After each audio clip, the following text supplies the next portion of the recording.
we're here this afternoon to honor the memory of our teacher and friend Steve Ross. I'm sure, as all of you know, Steve was an incredible intellect who contributed on so many ways to our profession. We have we've organized a terrific panel because of the weather. One of the panelists, Bengt Holmstrom, wasn't able to make it down in time for our panel, but everyone else on the panel was able to be here, and I want to thank them for all their efforts to persevere in light of unusual weather conditions yesterday. All of the panelists, Anat Admati, Jonathan Berk, Doug Diamond, and Phil Dybvig, all worked very closely with Steve, starting from their graduate school days. And we've all known Phil over. We've all known Steve over our professional lives. It wasn't just that Steve had such extraordinary technical skills, but maybe more fundamentally, he had the ability to see through what was important in a problem, and he did that with such grace and dignity. He provided advice in ways that were both kind, but also really helped the recipient of the advice by explaining, by letting the recipient sort of understand things in basic ways. It wasn't just sort of particular finance topics, but he also emphasized the power of basic principles, of robust thinking. He was an incredible teacher. Sometimes he taught in ways that were very subtle. I remember my own first experience with him when I first met him in the spring of my first year in graduate school, and he was at the time working with the constant elasticity variance model for option pricing, and I think they were trading options on the Chicago Board Options Exchange at the time. It was a relatively new market, and he had me go estimate the volatility parameter, the sigma in the constant elasticity of variance, and he dutifully sent me off. And he taught me a lot about golden ratio and Fibonacci numbers and the like. But he was always 5 steps ahead of me. And at some point, I figured out, well, I wondered, why is he asking me to do this? He knew exactly how to do it. And not only did he know exactly how to do it, he could have done it himself in far less time than the instruction that somebody somewhat inept like me required. But this was sort of his way. This was his way. As he was also teaching and he was mentoring, and it's taken me kind of my whole professional career to have finally figured out that's what it was about. Just to point to 2 other examples of the extraordinary support that I often found him providing. One which I shared also at the occasion 10 years ago when we honored Steve at the creation of the Foundation for the Advancement of Research in Financial Economics, was Steve played an absolutely central role in the founding of the Review of Financial Studies more than 30 years ago. Joe Williams and I had identified Michael Brennan as the ideal person to be the founding executive editor of this journal. We had this sort of vision, but Joe particularly had this vision for this journal. And Michael was game. Michael was very receptive. He had been an extremely successful editor of the Journal of Finance, and Michael was receptive, but for one small thing. The question was, how was Michael going to be appointed? And it immediately became obvious that it wasn't going to be suitable for Michael to be appointed by Joe and me, something that I was sufficiently unsophisticated that hadn't really even occurred to me. Of course, it should have occurred to me. So we thought about this, and then we realized, it's important. Michael is absolutely right. For this to be successful, it would be important for Michael to be appointed to this role by the elite of our profession. So how would we pull this off? So then it occurred to me how to do this. I called Steve at his Yale office, and then I knew that Steve would ask some challenging questions, and he did. Like, did I think there wasn't enough journal space? I was prepared for that. I said, no, that's not the problem. It's just that the control was badly distributed. It was a control rights issue. I thought that was going to be the key question. I figured I had to have a good answer. And Steve said, Steve bought in, and he said he would call Bob Merton. And pretty soon, we had a founding committee where then people got a little bit upset when some people, we had to limit the size of the founding committee, and people actually got upset about that. So we had a mechanism to appoint Michael Brennan, and Steve's role in that was behind the scenes, but incredibly important. Steve also taught me even something as basic as the meaning of tenure. At some point, when I was a young faculty member, he said, I said to him, I have this very strong offer from School X. And he said, congratulations, they offered you tenure. And I said, well, no. He said, well, then it's not a strong offer. I said, and then that was very informative to me. And I said, well, so what is that? Why is that important? He said it's important for a very simple reason. It's important because schools don't want to offer, because schools view tenure as very scarce and very costly. That's why it's important. And I thought, that's the essence. Steve Ross, he captured it in such a succinct way. As I commented a minute ago, Steve was an extraordinary teacher, and I thought it would be nice to play some comments about that from one of the other members who was at the one of the other members of founding members of FARFI, Larry Weiss, who was a very prominent economist macroeconomist in the 1980s, who wrote a number of path-breaking papers, and then subsequently has had a very successful career on Wall Street. So I thought it would be interesting to play what Larry Weiss said then, and see Steve's reactions.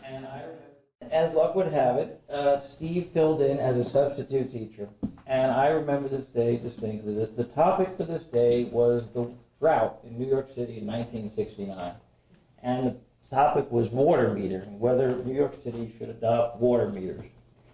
And Steve comes in, and he said, "What's the topic?"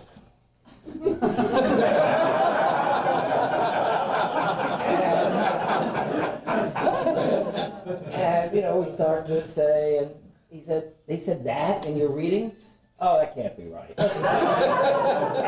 and he gave the impression that he hadn't really thought about anything until the walkover, and yet he was able to do the whole analysis just from first principles, from not knowing anything.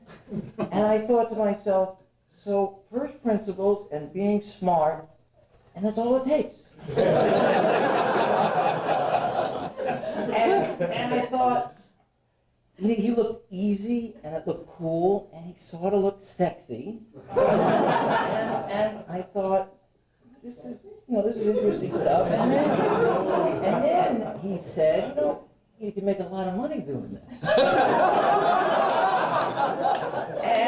And then I thought, okay, sign me up. And from that day on, I wanted to be like Steve, and I still want to be like Steve. And I actually tried to teach like Steve, and I found out it's a lot harder than it looks. And I thought that I would conclude my introductory comments by having Steve talk about the nature of research. Several people said they wanted to hear my thoughts about research and what I think are important topics and what I'm doing. I told someone that reminds me of the first time I was invited to give a dinner speech at a conference, and I was quite proud of myself. And I went bragging about this to everyone I knew. So I made the mistake of crowing about this to John Ingersoll, and he said, well, that's what they ask you to do when they don't want you to give a paper. That brought me down to earth very fast. So here's what I think about research. I think research is all about your taste. And the quote is, your taste. It's not anyone else's, and it's certainly not anything you do because you think other people will like it. If you don't like it and you're not interested in it, it's just plain a waste of your time. You do research because you like to do it. And if it doesn't interest you, I don't think you will like doing it. If you do it as a means to an end, like getting tenure or getting a job in industry or something like that, then stop doing it. Just stop it. Research is hard work, and if you're really not interested in it, then it's a waste of your life. Quit and try your luck in industry. You'll probably be a lot better off. Or quit and do something else. Do anything else. If you're doing it because you want to get tenure, then that's completely misguided. Because the terrible thing about that is if you get tenure, everyone will want you to keep doing it, and you don't like it anyway, And you could say cynically, well, I won't do it, I've got tenure, but that doesn't work. You're surrounded by a collection of people who are angry with you because they gave you tenure and you're not doing what you said you would do, Doing what you want, doing what interests you, is all that matters in research. It's a demanding hobby. That's the way to think of it. You don't build model boats. You don't play and listen to music unless you like to do it. And if you don't like it, get another hobby. That's why I do it. I do it because I like to do it. And to tell the truth, I don't really care what you think of it. And it's really very selfish. A good friend who's in the audience today once said to me that the best part of my papers, and he was a sophisticated fellow, I won't say who it was, were the introductions and the conclusions. And he thought he was twitting me. But I actually was quite happy with the assessment.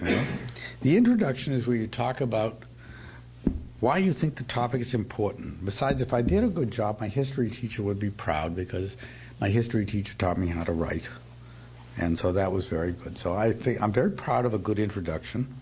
The conclusion is where you discovered what you did. You tell what you did and how you did it and discovered. What else is there? The stuff in the middle is just to make sure that you told the truth. It says that you did what you said you'd do in the introduction and you actually did it. It's just due diligence.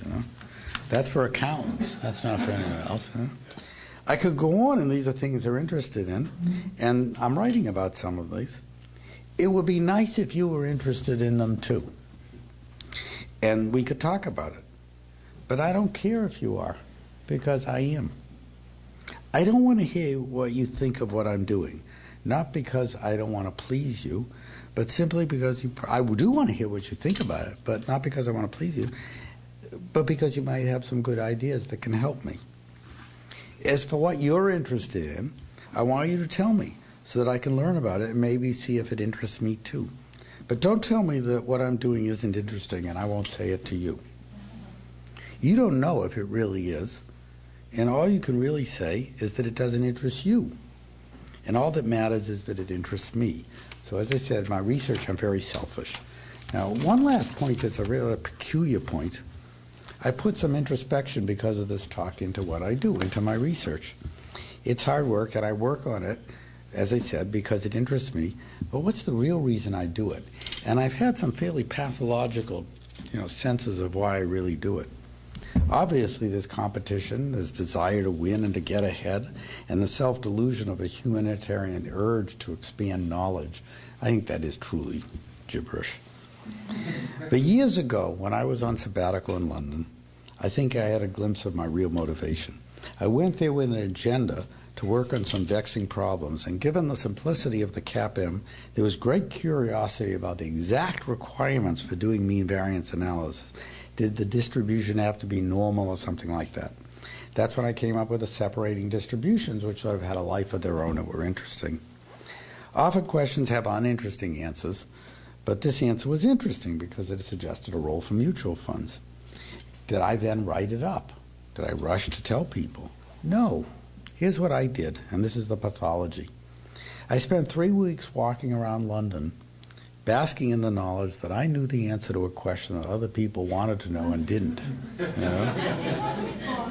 Isn't that sick? You know?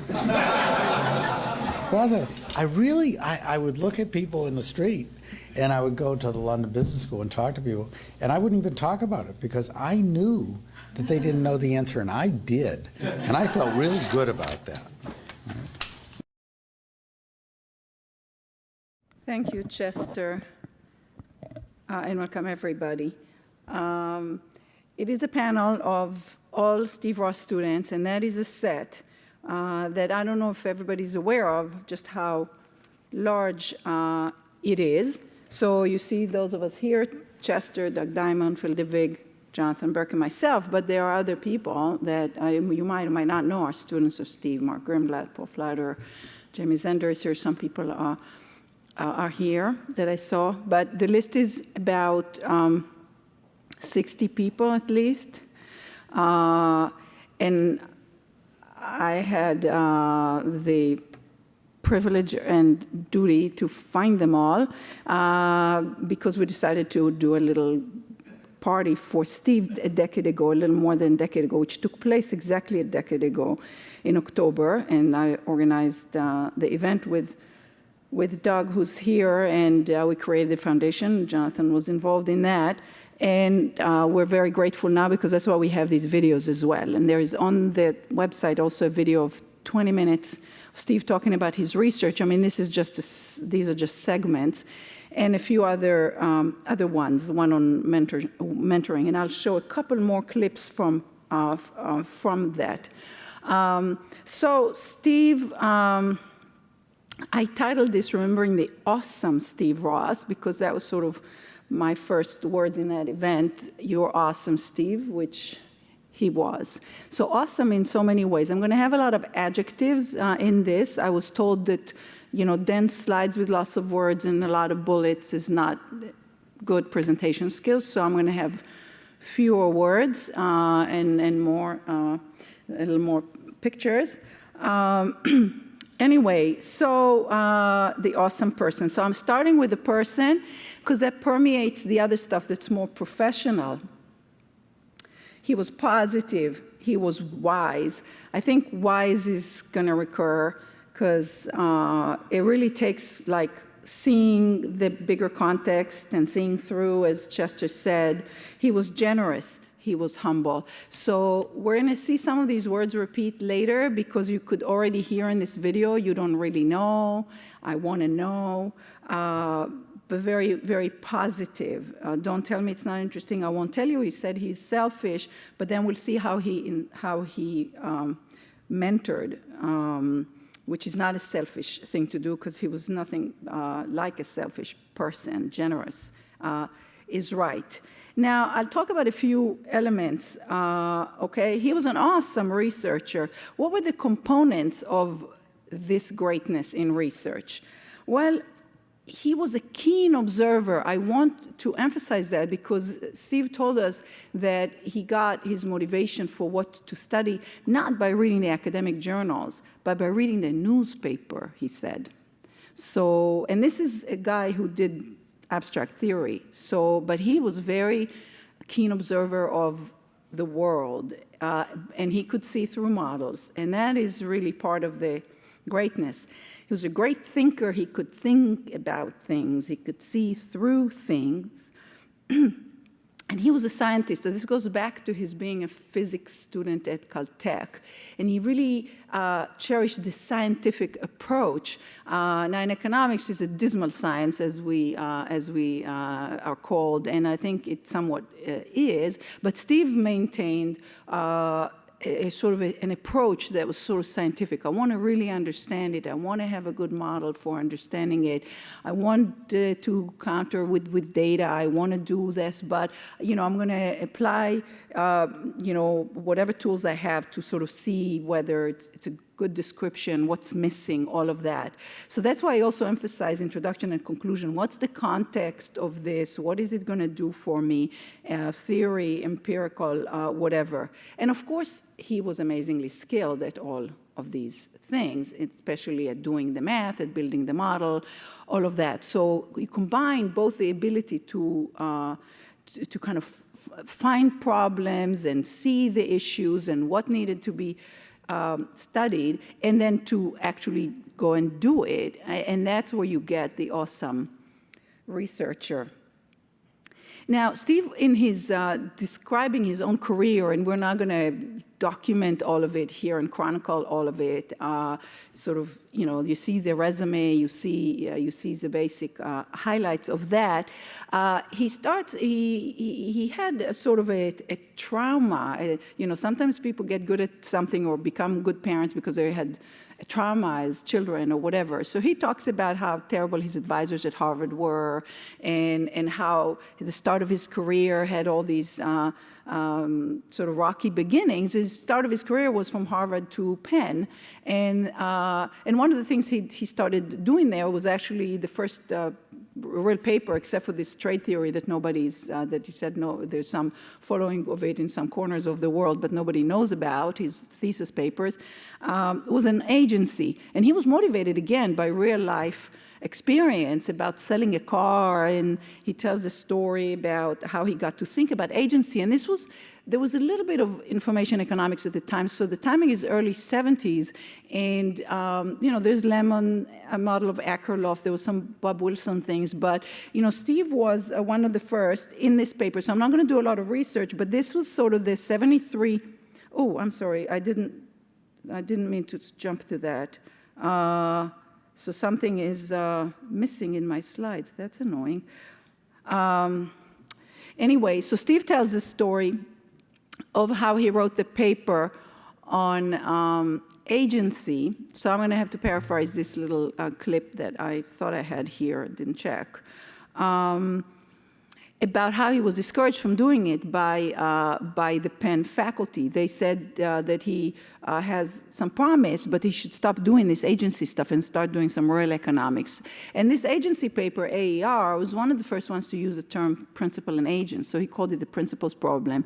And it is considered one of the earliest papers on agency. Bengt would have been here and would have talked, I think, a bit more about that very highly theoretical paper, technical paper, where he looked for you know, optimal contracts, this and that, subject to the agent doing their optimization, all the stuff that we became standard. But he was one of the first to formalize that, to think about that, and all of that. Now, he claims that he was really devastated by this, you know, being discouraged. And once again, as you'll hear again and again, he's like, don't discourage people. It's all about what they're interested in. This is his theory of interaction with people. This is his theory for mentoring. This is what he expects, what he wants. And so it was a terrible thing that happened to him, that he was told not to pursue this agency stuff. And then as we had it, he encountered finance. So this was not, you know, he encountered, you know, Fisher Black and CAPM and options, and he became absolutely enamored. So one of the things about Steve is that he loved finance. He thought financial economics was the best part of economics as an economist, and he was just completely religious about that. And a number of us who ended up in finance wouldn't have probably ended in the field of finance, studying financial markets, if it wasn't for Steve. And he picked us out from wherever we were doing. Some of us were operations research students, Shmuel Kandel, myself, Gur Huberman. Some of us were from the economics department, et cetera. So that was that. Now, he said in that speech that he never went back to agency, but that was false. In fact, 16 years later, when he gave the address to the American Finance Association, he did go back to agency and, in fact, focused on agency. And just recently, at the time, I was doing microstructure models, and I wasn't paying attention to his presidential address. I was kind of in that treadmill, and I went back to it now. And so I found this paper. It's the only one I'm going to discuss, except for the mention of the 73 paper, called Institutional Markets, Financial Marketing and Financial Innovation. This is not what you'd usually associate with Steve, as options and efficiency and Black-Scholes, binomial and interest rate, and you name it. Phil will sort of quickly run through the amazing contributions he made to asset pricing research. But this is about institutions, and it's about frictions, and it's about marketing, all these things. Steve Ross, I mean, it's not one of his highly cited pieces, but it was incredibly insightful in a number of ways. Of course, he took into it the bias that, the world solves a problem and that it sort of, internalizes the frictions and all of that. But he said things like, in the abstract, he said institutions matter. He talked about how markets became institutional, and all our theories about agents don't quite apply, because why are there these institutions and what are they doing and what's an investment banker and why is the investment banker marketing these securities? What's the role of marketing? Is it solving informational problems? All these things. And he ended by this statement that there are a lot of puzzles. And once again, he's from the newspaper. He is realizing, and remember, this is not the 90s with all securitization and all the tranching and all of that. I mean, it was a little early on. This is the 80s now. So it's the beginning of that. Investment banking, it's about, zero coupon bonds, and it's about marketing mutual funds. And he's asking, why are there so many different mutual funds? What's that about? So he's talking about information friction, about opaque institutions and bonding and regulation and all this stuff. So there's a lot of insight there. So the research as a mentor. So I already mentioned that you saw Larry Weiss in a sort of stand-up comic talking about Steve's quickness and wit and presentation skills and all these things, and then the mentorship, which was more one-on-one, which many of us have experienced, or we're just really lucky to have experienced. He was very quick, he was very insightful, he was a brilliant expositor, he could capture everything. He was incredibly supportive of his students and very, very loyal to his students. So one of the reasons that we remained very bonded with him is that he kept, treating us like his children, and he just loved us and supported us, and we could come to him with everything and all of that. People say, what's your secret? I don't know if I have a secret, but here's what I think is important. A key is not to tell students that what they're doing isn't interesting. That's not the same as saying that what they're doing is interesting. In fact, that's just as wrong. But you just never say to them that what they're doing isn't interesting. And the reason you don't isn't just to be kind. It's because, in fact, you actually don't know. You might think you know, but you actually don't know. And second, it's a terrible thing to say.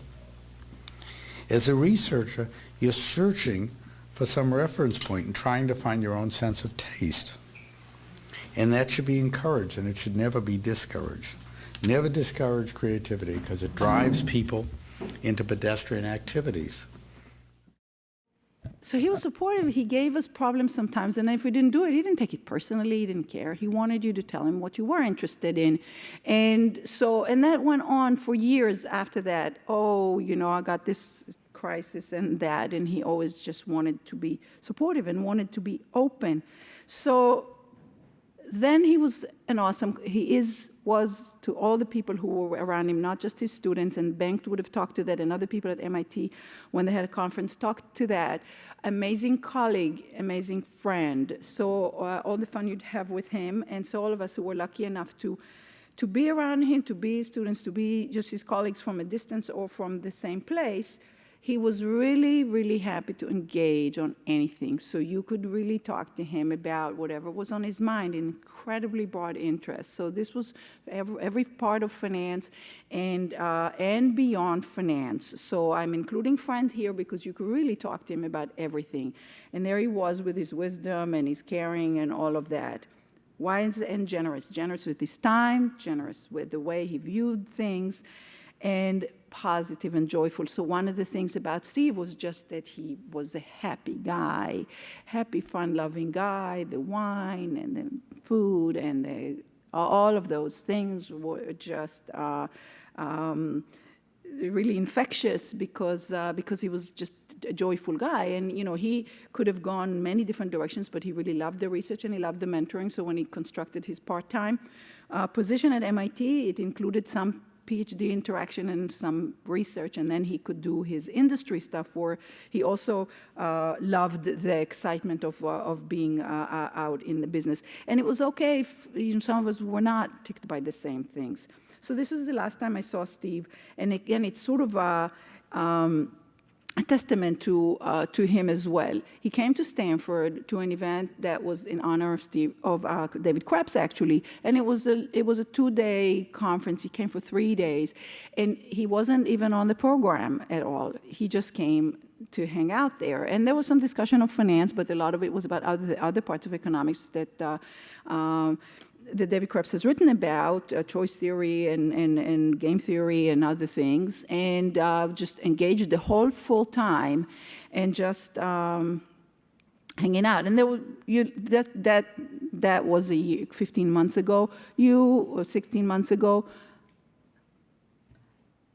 The fact that this was the last time I saw him in person just would have been a zero probability event for me. If you asked me, does he look like anybody you'd lose within less than a year or 6 months.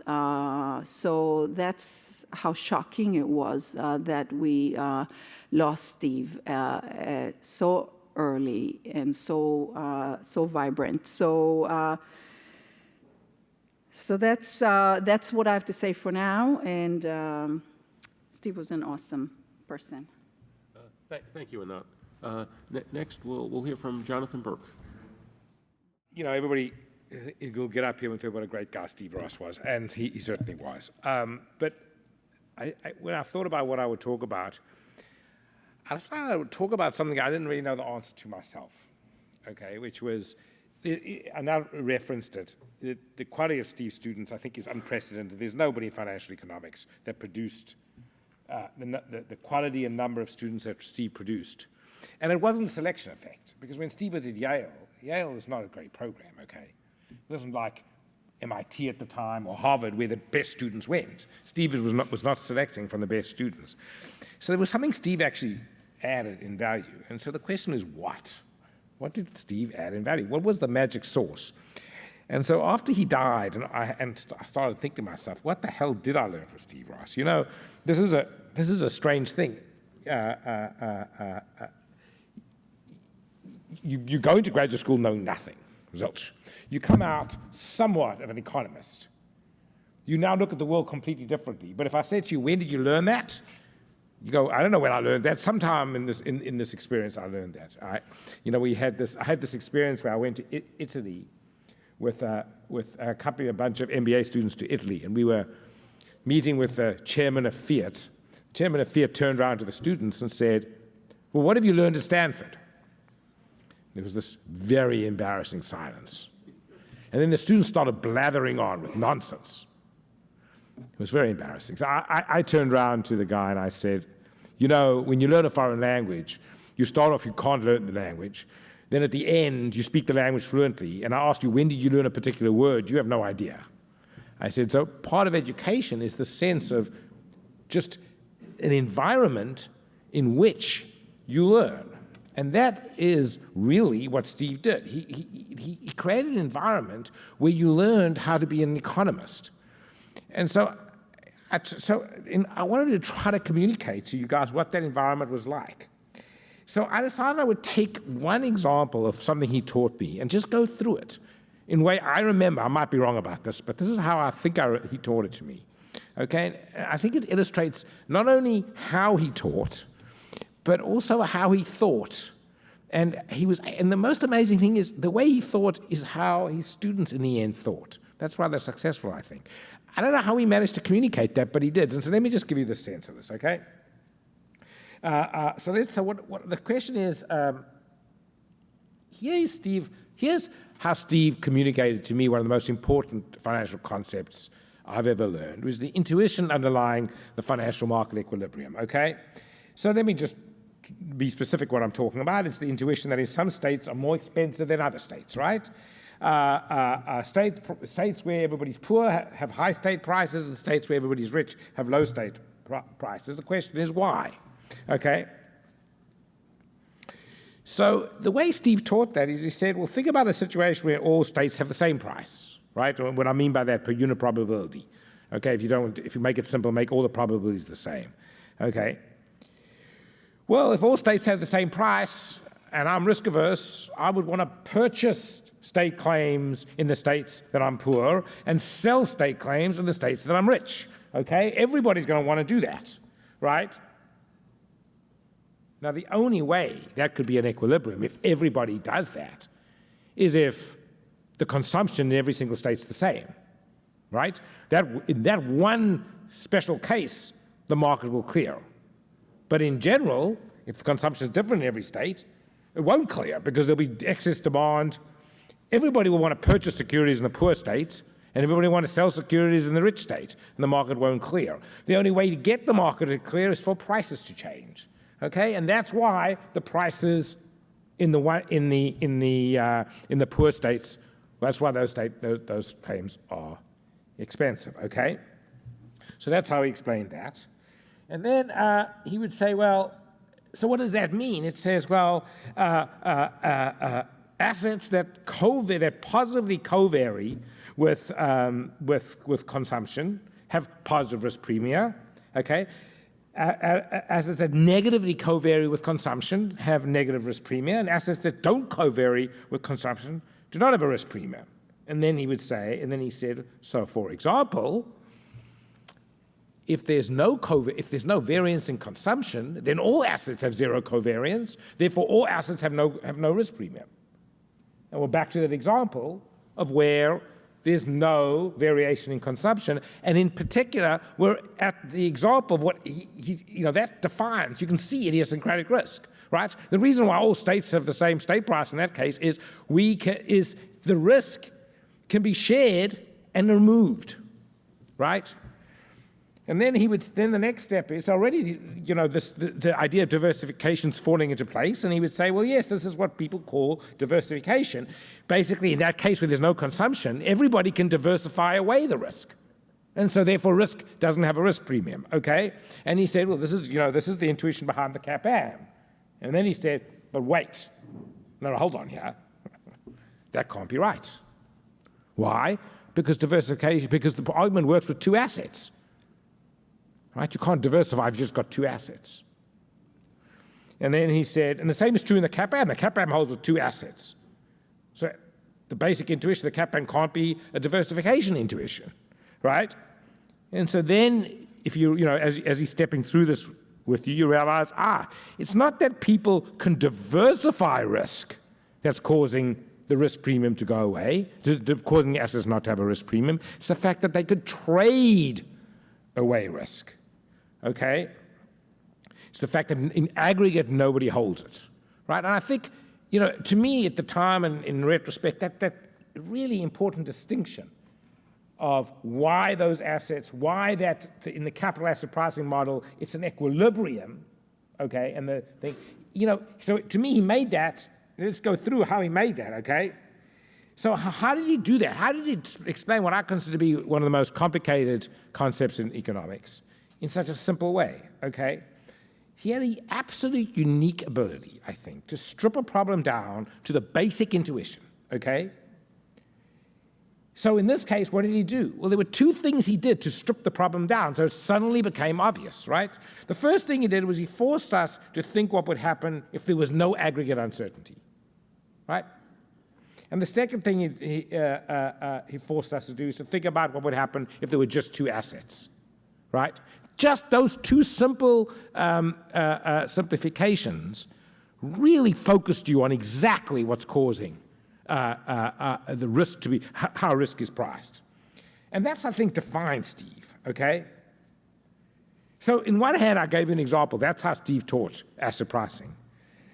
But it's more importantly how Steve taught you to think like an economist, right?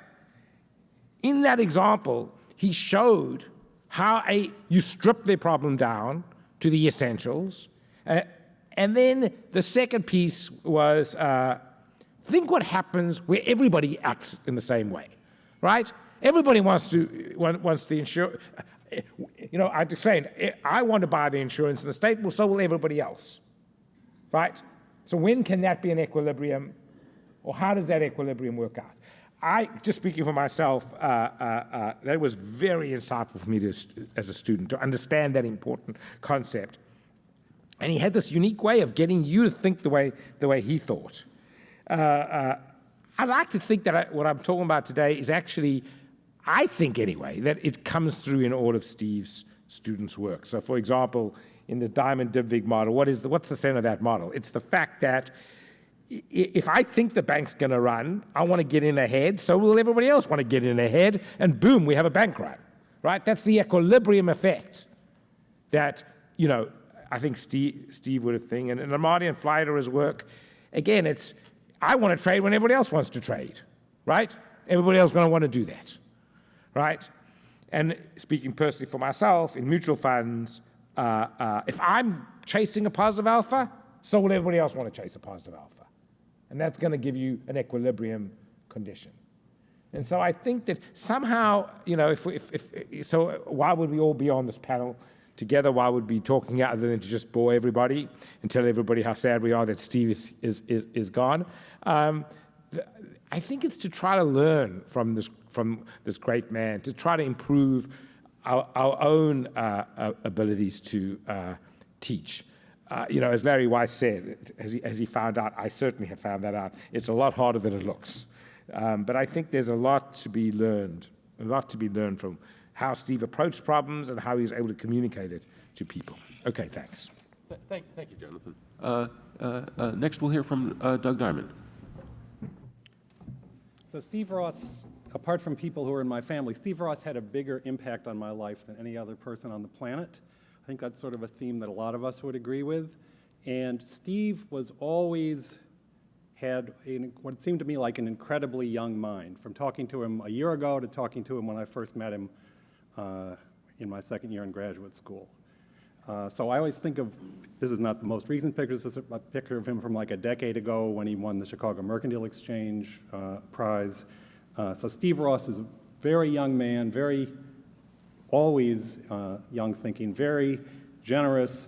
So I'm going to give a couple of ideas. I managed to talk at another conference about his contributions to corporate finance, and it's very interesting that his contribution, is sort of all throughout economics. I mean, people think of him as, because of the APT, they think of him as an asset pricing guy and a very technical guy, but there are many other aspects I'll talk about. So the first thing, and this came up in both Jonathan's and Anat talk, he's a really unselfish person. He spent a lot of time as an advisor trying to understand what we wanted to work on and what we were working on. And very few of us, for good reason, look like little versions of Steve or big versions of Steve. He would basically, what he encouraged us to do was like all over the place.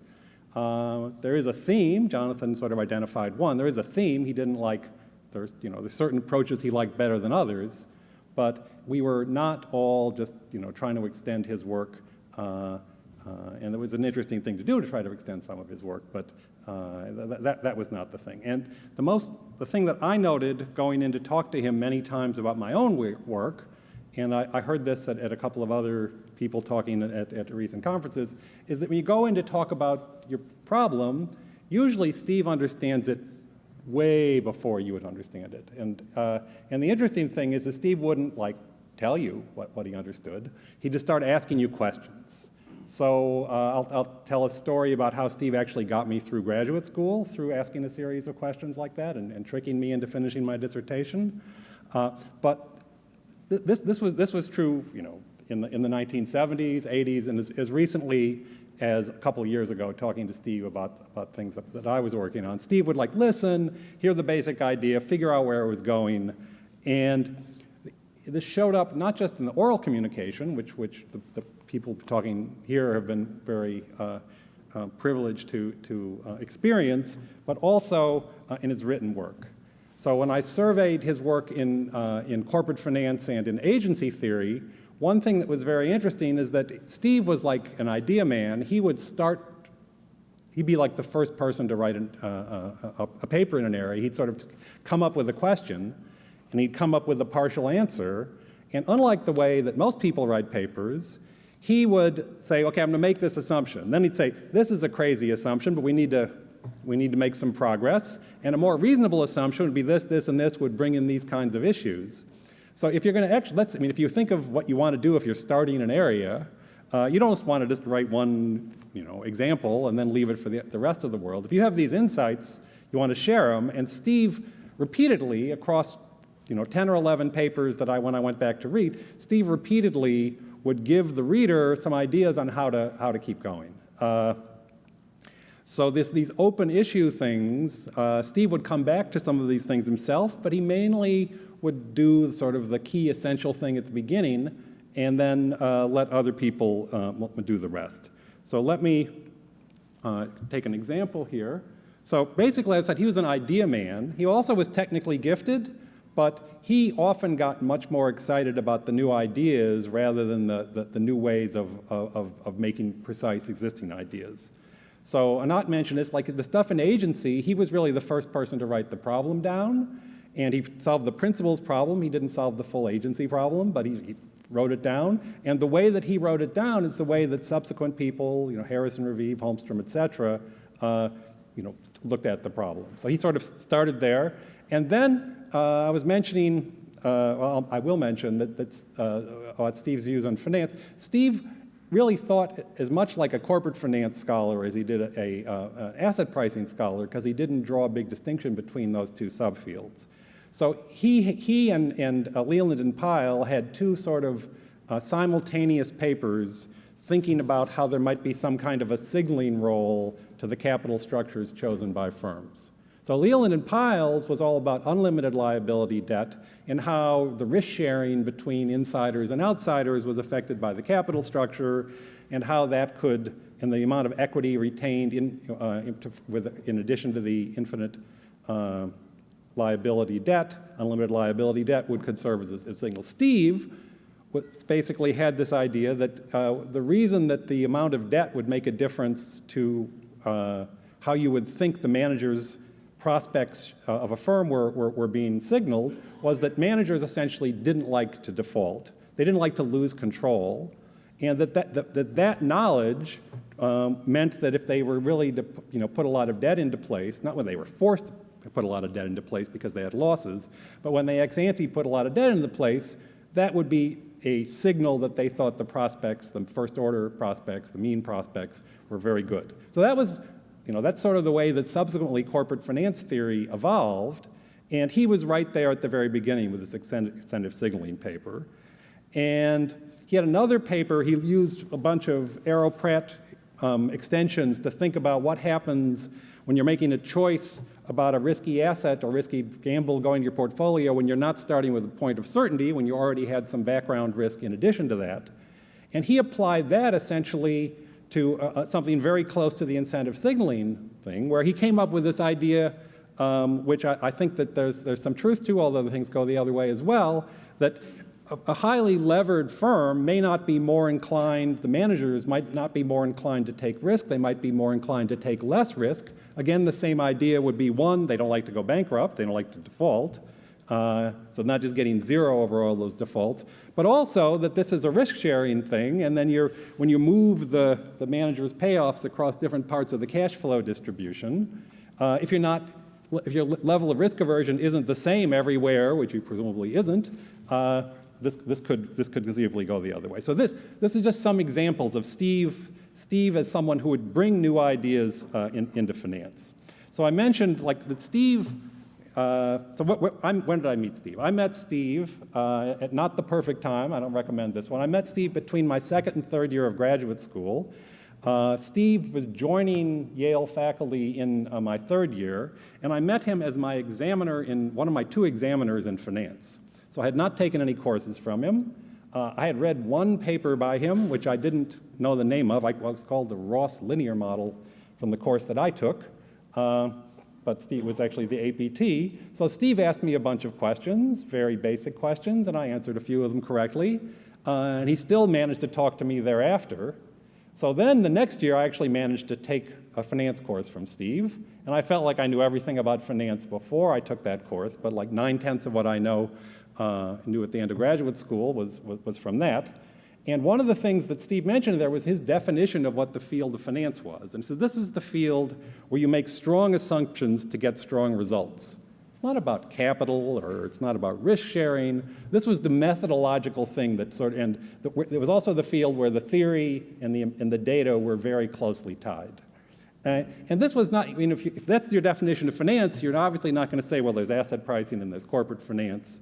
And this very broad view explains why, if you look at Steve's students, we all do very, very different things. There are a lot of people doing corporate finance, a lot of people doing different types of economics, things on agency, things on delegated portfolio management, asset pricing, and also a bunch of neoclassical asset pricing. So Steve had this very broad view, and he sort of inculcated in us this fairly broad view, and this idea of was on the screen a few minutes ago about not telling your students that what they're doing is stupid or useless.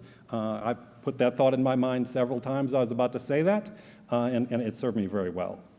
So Steve had many gifts. I mentioned that he was an idea man. This creativity was one thing that he put forth as the reason you want to do this stuff is because it makes you happy, and you can do something that's important. And it's not just pushing things down a little bit. You want to sort of think about something. So creativity was his strength, and it's sort of hard to teach. I mean, one reason there are not a lot of little Steves, you have to be as smart as Steve to be a little Steve, and most of us are not.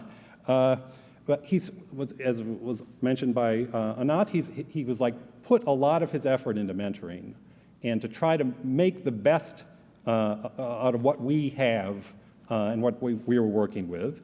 And he was loyal and not called, well, I say he was a cheerleader for his students and colleagues. So that if you were a student of Steve's, he would tell other people about how great your stuff was, maybe inflated by 50% and not too much more. But he was as an admirable human being, and then if he had something that he thought your stuff needed fixing, he would personally tell, either in a seminar or personally, but he would then go out and be our salesperson. So that may be there's this marketing component, another reason that some of his students did well, not just because he was marketing us, but it got out there and it sort of generated more self-confidence than we would otherwise have. So this came up a little bit when Jonathan was talking. So Steve was a Class A practitioner in addition to being a Class A academic. And most of his practitioner work was strongly related to the research that he did. So he wasn't a snake oil salesman in any sense. And I think that's a highly unusual technique, highly unusual that he kept his research and his practice so close. The last thing, which is about how he got me through graduate school, is the ability to teach his students to do what they're good at. So when I was in my end of my third year, beginning of my fourth year, I went in to Steve with a draft of what was going to be my first dissertation chapter, and it was somewhat complicated. I had a little bit of it solved, and it was a bit of a mess. So Steve said, look, I don't understand any of this. Go take everything out of that until you don't have a model at all. And then pick one of these features, put it back in, and see what you get. And some of my other advisors were saying this was already too special or something like that. So I said, okay, I'll try that. And I went back and says, oh, well, now I know exactly what's going on. It's just this one simple point. And now what am I going to do? So he said, well, that's chapter 1. Don't put that other crap back in. And then I moved on to chapter 2. And I think absent that, I would still be sitting in New Haven, Connecticut, trying to finish my PhD. So Steve Ross, as I say, had always had a young mind. He didn't give like big great man speeches, things like that. The last time I saw Steve was at an NBER conference on long-term asset pricing. And he gave an after-dinner talk that was, despite what he said about John Ingersoll, was actually based on some research. And he came up with an idea that sovereign wealth funds should get into the business, and he explained why, of providing sort of long-term options. So there was this idea that most of the open interest, most of the volume in options is very, very short. And he gave an argument that essentially it's not just that there's no demand, it's essentially that there's no supply. There's nobody really who wants to take that counterparty risk. And he argued persuasively that sovereign wealth funds would be a natural set a counterparty to do that. And there were sovereign wealth fund people in the audience, and that was actually a major topic for discussion at the rest of the conference. So Steve Ross always has good ideas. He always figures out when to say them, and he's had a huge impact on the profession. That's all I have to say. Thank you, Doug. Our next speaker is Phil Diptych. Okay, it's a great pleasure to be here. I'm not usually late in the alphabet. I don't know what happened today. But anyway, Steve was so wonderful. Part of the way I've dealt with Steve being gone is to think that although selfishly we don't want him to be gone and we want to have more of him, he lived like 7 lives worth of living in one life with all his business and all his publications and family and the mentoring. And I don't know, I mean, as people talk about him, you realize that there are so many people who felt Steve was special and important and a big part of their lives, and not necessarily even people that you would even think of. I mean, obviously his former students, we all adore him, but you know, people are business colleagues, all sorts of people. And his family is great too, and partly because of Steve. So I want to talk some about his research. When I hear everybody talking, I know Jonathan asked the question, you know, what did I learn from Steve? What's different from knowing Steve? And that's a question I just have no idea. I know I just can't imagine my life without it. It's like, you know, how would your life be different if you didn't know how to read or something? I mean, it's just unthinkable. He was so great to all of us and a big booster. I thought that somewhere in the session we should talk some more about the research, because I think that there are probably people in the profession who understand that Steve Ross is a big name, but may have a little bit of a vague understanding of what he did. When I think about his approach, the way he thinks about economics, I think he takes a physics approach to thinking about economics. He likes simple models, things like symmetry principles and thought experiments. And he, of course, had wonderful physics training at Caltech. He used to talk fondly about senior seminar that he was in with a bunch of Nobel laureates in the audience, Feynman and Gelman and all these guys. And I think that that's part of the explanation. And in physics, I was a math and physics major as an undergraduate, so I understand a little bit of this, not at the same level, but in physics you learn to wave your hands, in math you learn to make things rigorous. And that's a nice combination of things to know about. But he was really good at waving his hands. I remember once at Yale, when I was his colleague, I was going to do a lecture on the APT in my PhD class. And so I brought him in to give the lecture. And Steve is a big storyteller, and sometimes the stories have some basis in reality. He's very creative.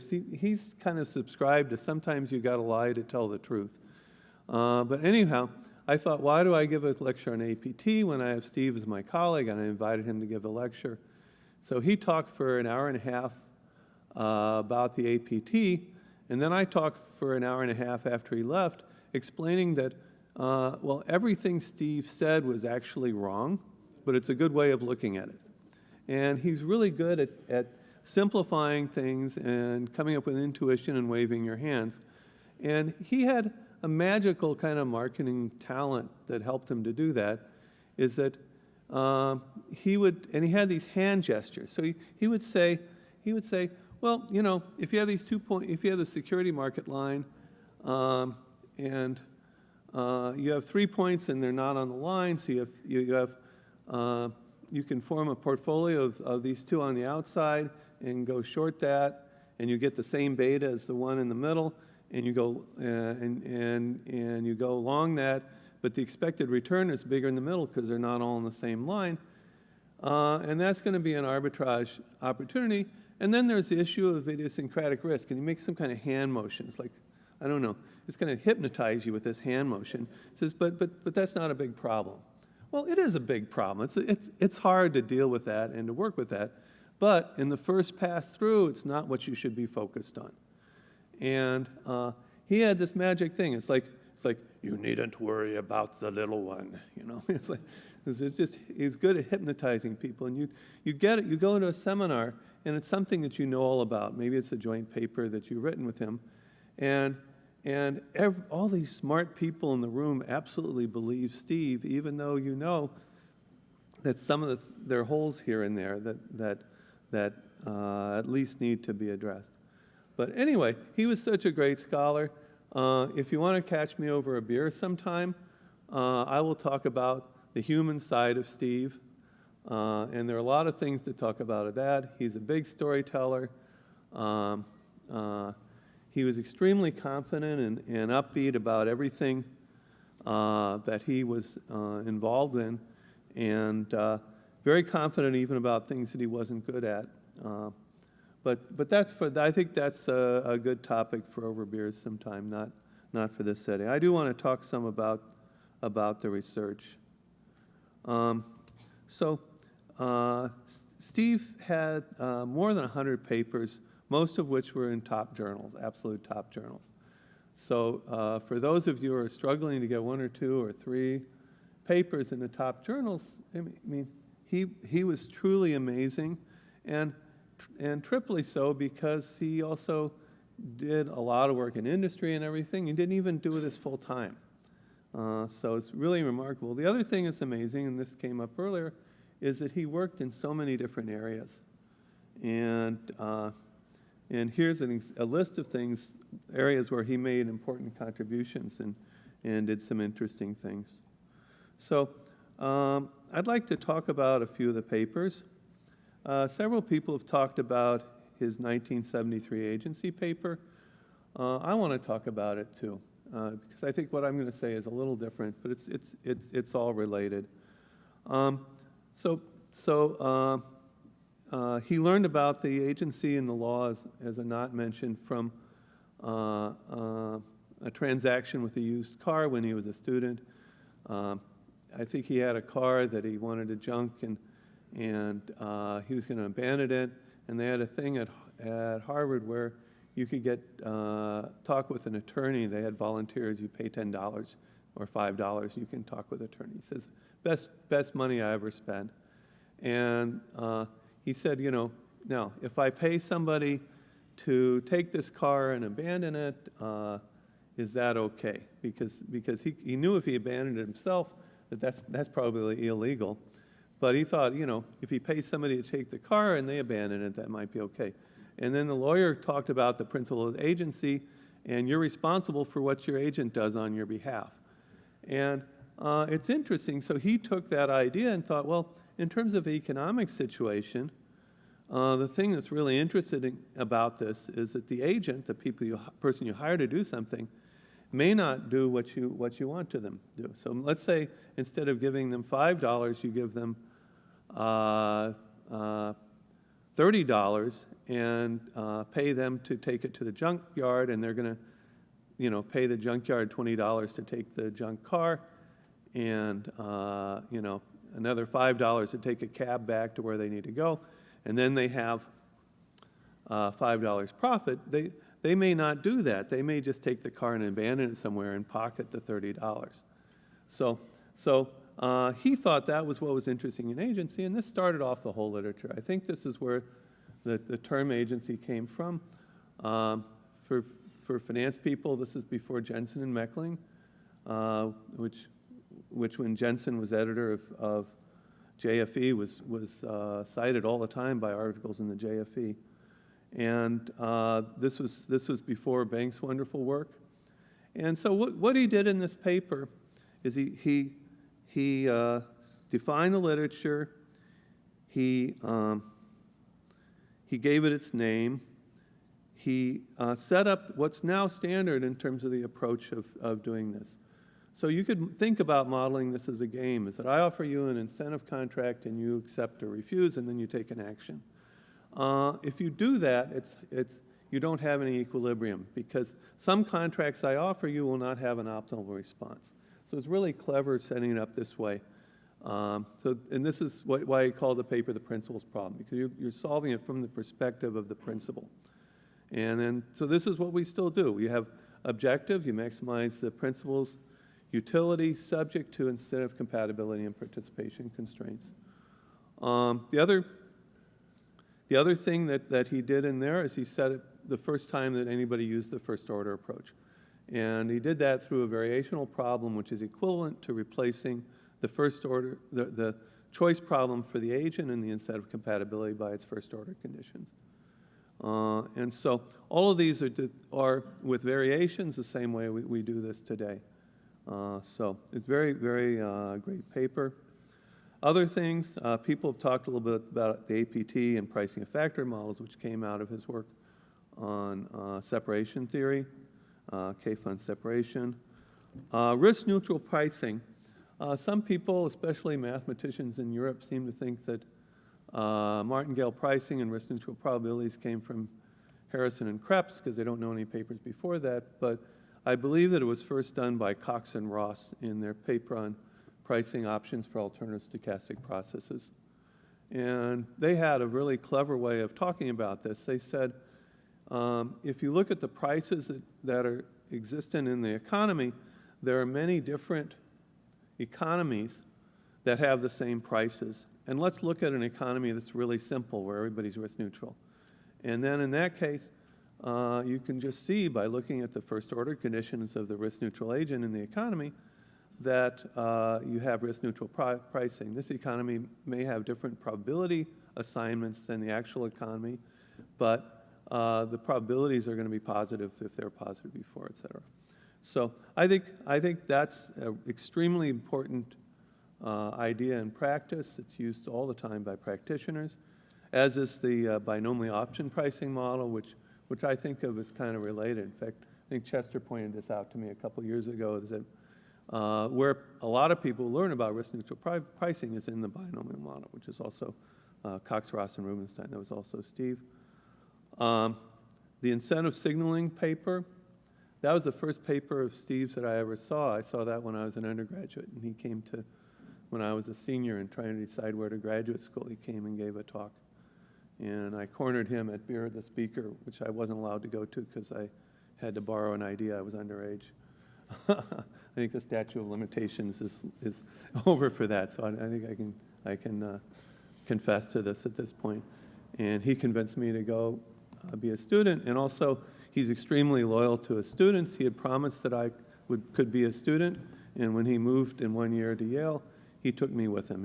He wasn't going to abandon me because, you know, a promise was a promise, and, you know, he's always so nice. He was always so nice to his students. Nicer than we deserved. It's great. Cox-Ingersoll-Ross model. This is a very highly cited pair of papers. Really extremely useful in practice. I have students in our MSF, quantitative MSF program, that they do projects with companies, and there's a big reinsurance company, RGA, Reinsurance Group of America, in St. Louis, and they will often have projects where they'll want people to do a variation of the Cox-Ingersoll-Ross term structure model. They say, and we want you to back out the parameters and the implied volatilities going forward from the swap curve, and then apply it to price these other contracts. Extremely useful, important in practice, and also a huge contribution to the academic literature that people have built on. The maximum likelihood CAP-M test, the first version of that was actually Steve's paper alone, and then he took on board Gibbons and Schenken, and they had a different perspective, and have this great test. And this is not all of the stuff that he's done. Like an agency theory, one of my favorite papers, it's an agency theory paper, even though it's not optimal contracting, is this paper from not so long ago about how if you have convex compensation structure, that doesn't mean that you're going to take on more risk. It's much more subtle. I mean, that paper just surprised me. I'd always just assumed, it's a convex transform, it means it's less concave in your overall incentives. You must have incentive for less risk-taking. But it turns out to be really subtle, and the result is quite different from what I would have expected. There are like 3 different terms that have to go in the right direction for this to work right. But it's, and that's a wonderful paper, typically, Steve. Optimal contracting stuff is great, but for practice, actually being able to evaluate candidate contracts may be more useful, because it's hard to write down all the right constraints and write optimization problem in practice. But if you can look at something like that and say, does this give you an incentive to take more risk, and use the criteria that come out of the paper, I think that's really useful, and really useful as an insight in terms of thinking about incentives. And as we talked about before, that's characteristic of a lot of Steve's work, is that it's really of interest to us, those of us who like to understand models and empirical work, and it's also really useful in practice. And that was one of the touchstones of what he did.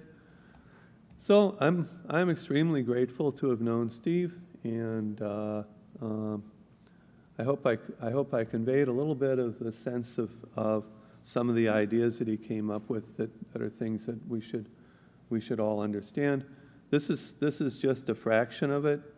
For example, did you know that there's a portfolio that's efficient from the perspective of investors in different countries, even if they face different price indices? This is a result from a paper of his with Walsh, and it was a student of his.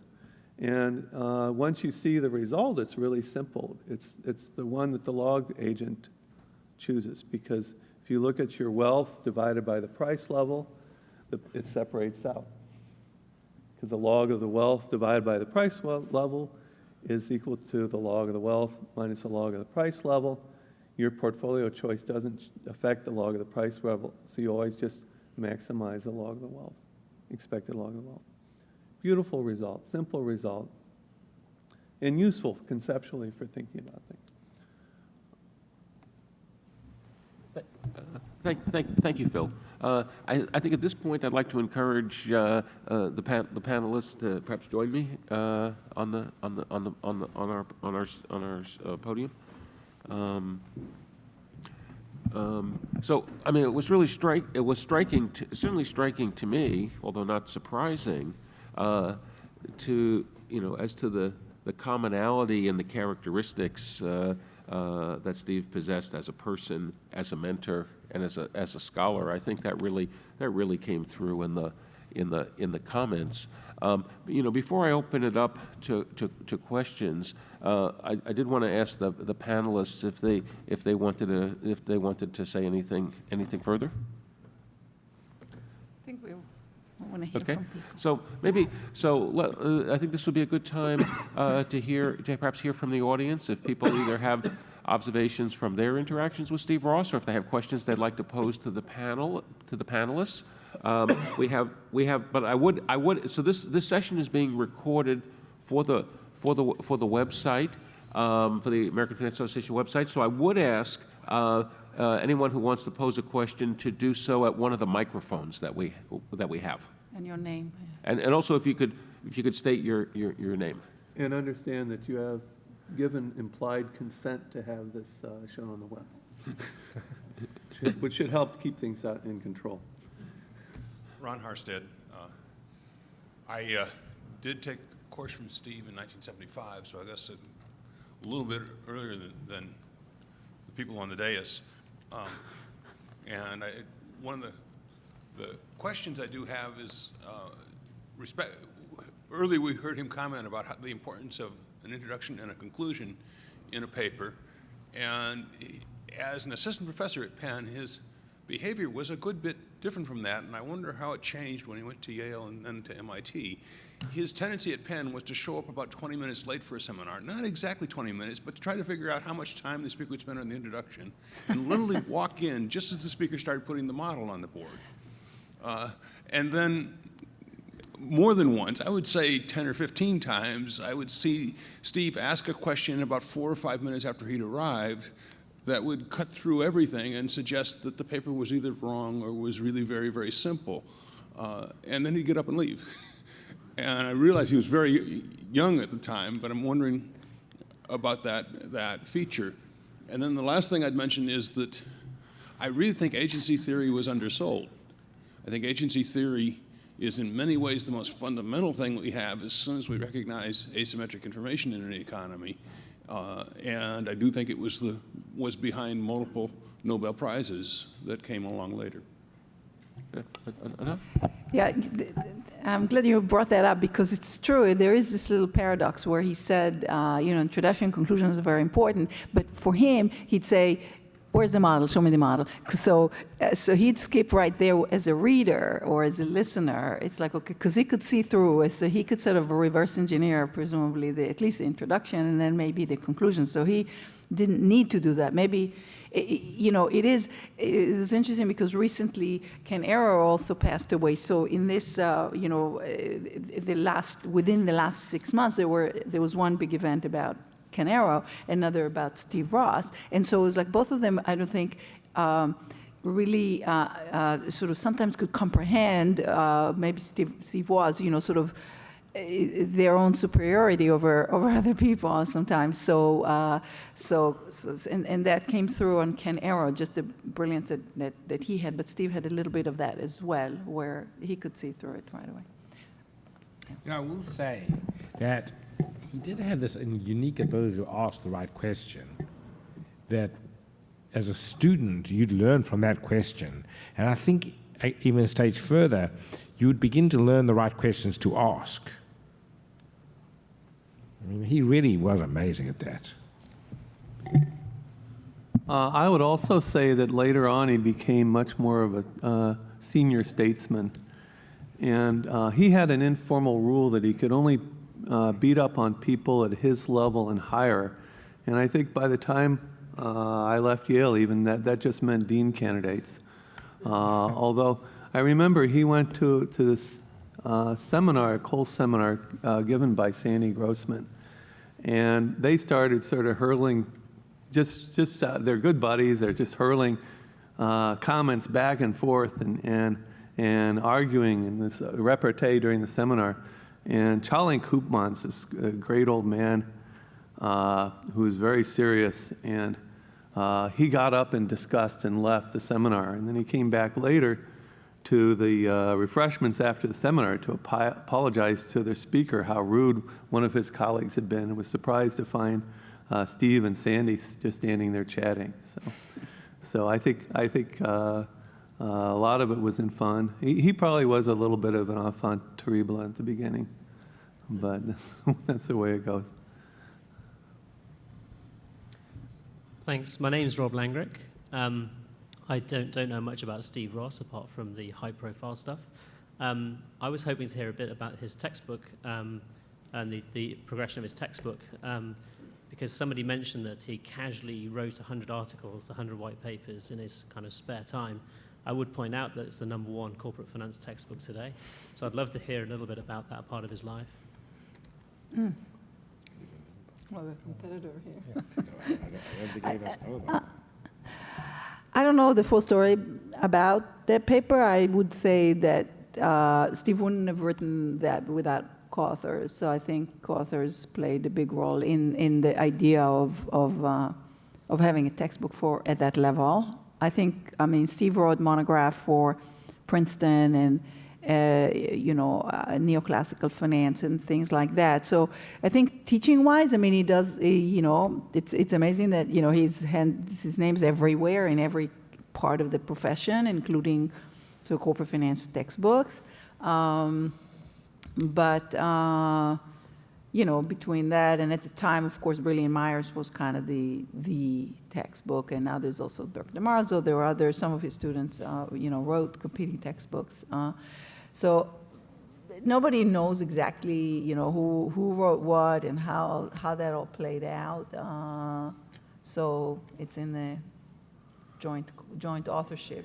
So I talked to Steve some around that time. Okay. So I was one of the advisors to Steve. Could you identify? Yeah, this is Lemon Sambit, University of Maryland.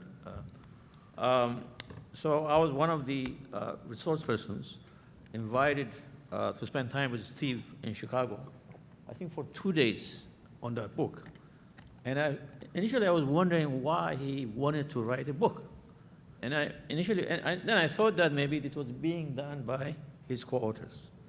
What was very surprising to me was that he was engaged everywhere.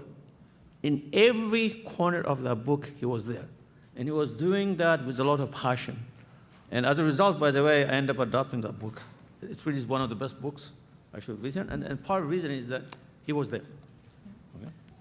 So the other thing that's my understanding, this is from talking to Steve, is that he had a lot of ways of describing things that that were good communications. He was a good marketer. He's good at explaining things and packaging things when he bothered to take the effort in a way that anybody could understand. He has some very simple, innovative ways of doing that. And I think that unfortunately after a few editions in, a lot of those were taken out because it's not the way people were used to teaching. And it's for the business reasons. Some of his innovations that I really liked, I think were taken out, and the book became a little more like the standard text. But I agree with you. I think Steve was engaged, and it's hard to imagine how he could have his hands into everything in business and the textbook and teaching and research, and still do a lot in them. But it's certainly the case that he could. Well, I'll say this, that I've never ever spoke to Steve about the book, but I will say this, that having had the experience of writing a book, MBA level finance is surprisingly difficult. We always scoff at our students about how stupid they are, but it's surprisingly difficult. You find that out when you write a book, because when you write a book, everything has to be right. And, so I would say only this, that Steve is uniquely qualified to write a book because he really did understand the stuff at such an incredibly deep level. And you really need that, especially if you're doing 100 other things at the same time. I sat through an MBA class at Yale to see about teaching, and he was a damn good teacher. Even at the MBA level, let alone, of course, we experienced him at the PhD level. But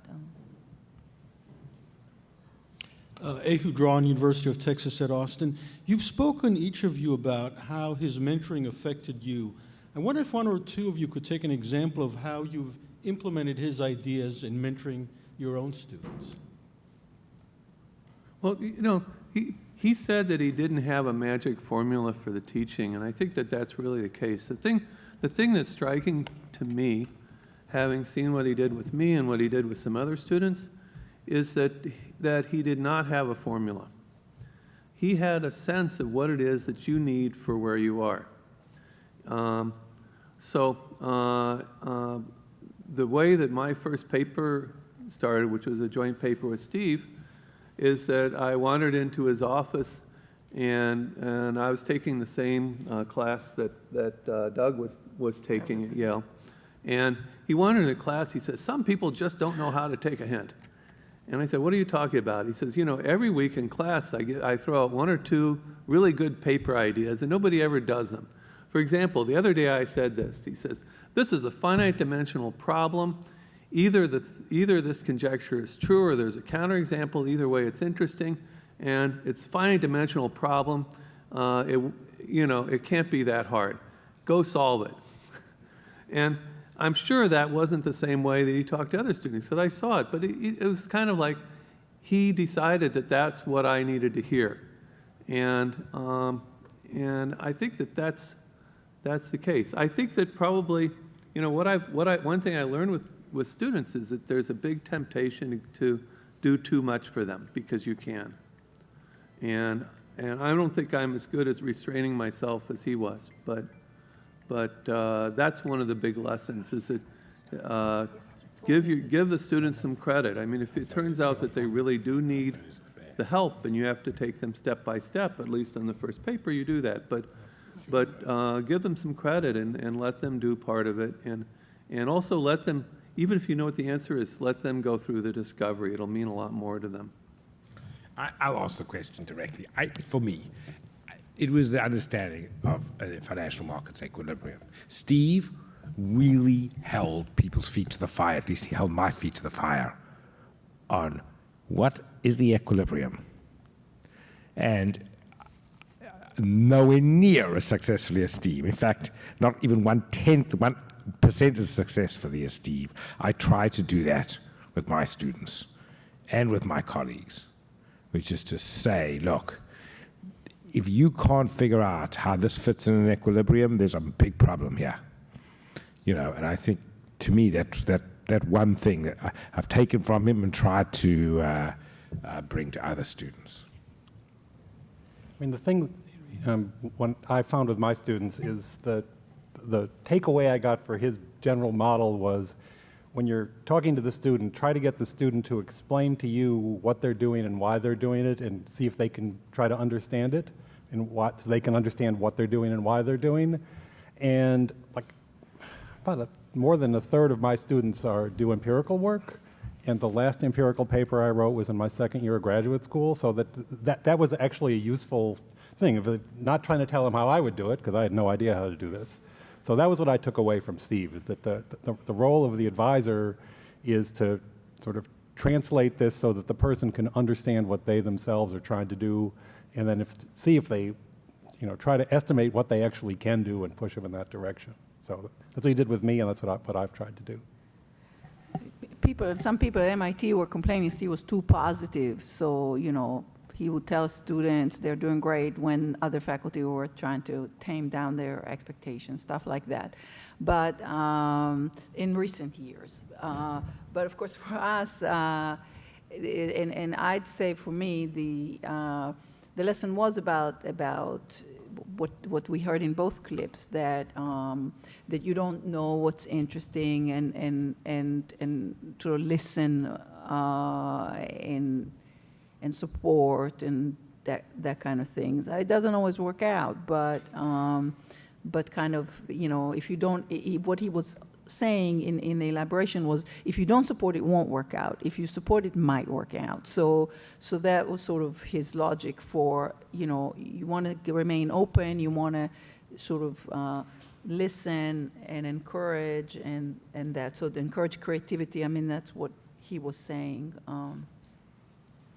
So one of the lessons that I certainly took away from my experiences with him and my observations of him are the importance of trying to understand things from the point of view of general principles, and at times not rushing to make assumptions. At times maybe having made assumptions and not being able to sort through things, then maybe pulling back from that. And I certainly have found that useful in a number of my papers, ranging from work on price discrimination to also papers on fixed income arbitrage and a more specific arbitrage involving huge mispricings in some of the RJR Nabisco bonds. In a number of these papers, I basically avoided making parametric assumptions, and the only reason that even really occurred to me was because I knew how Steve would have approached these issues, and that's a lesson that I've tried to impart to students, and not just doctoral students, but other students as well. It's important to see what we can understand about an issue, and if we rush to make assumptions, sometimes that can get in the way. I want to add one more thing. Steve was very much of a technical guy who could do all the math, and he would enjoy that like anything. And he attracted people like who had math background, including myself, who were into could enjoy that part of it. But he really kept, and I definitely learned that from him and tried to impart that on students. Was capable, maybe not at every moment, but certainly, when it mattered, to keep a big picture. And so the weeds, I think, are kind of dangerous, and he knew that. So there was always a real grain of, that's why I emphasize also, I got it from the newspaper. By the way, I don't know where you took the story about the agency, but we have it on tape, that the story was something about a young woman who sent her, who he wanted to sell his junky MG to, whose boyfriend, who was of age, who could sign the contract in Massachusetts, was going to be her agent. And so that was somehow the agency context that inspired that paper. But we can discuss that later. In any case, it was taken for sure from an experience related to selling a car, an agency situation there. So what I'm saying is, I think keeping big picture and kind of maintaining connection to reality, even as you make a lot of assumptions and get into the weeds of it, was something that I certainly took from Steve and that I try to maintain, and I appreciate ever more recently that it's important. So I think it's quite possible Steve told completely different stories at different times. That's true too. That it's under the category, sometimes you got to lie to tell the truth. That he probably wanted to convey the story that would teach us the most, not necessarily the one that was accurate. But I think it's interesting. In any case, I think this is an interesting example because, as some of the panelists emphasized earlier, he looked out at the world, and he saw things that were intrinsically interesting to him, and he used that as a way to step back and try to make headway on fundamental issues. And agency theory was a context where ahead of everyone else. He recognized that delegation was central to economic life, and then he started to analyze it, and he came up with a first framework for analyzing that. Yeah, there was a contracting context. There was a sort of a hidden action element, all of that. That was pretty early on. I mean, we take it as for granted right now, but he also knew the limitations. So that's really where it sort of the wisdom comes in, is sort of keeping. Any other comments or questions? If I showed, but I think I didn't point out when I showed the presidential address, did you see, I can bring that back, did you see that he looked like a child? I mean, he was 38 years old, I think, when I met him. So I think as I've aged, I marveled at the fact that, it always is, at how young he was, at the time that he had, 15 students waiting or being overbooked outside his office in the early 80s, and was so hungry for PhD students. It was remarkable, and then remaining sort of young and enthusiastic throughout that. Okay, so not seeing any further comments or questions. I want to thank the panelists for sharing their perspectives and reminiscences, and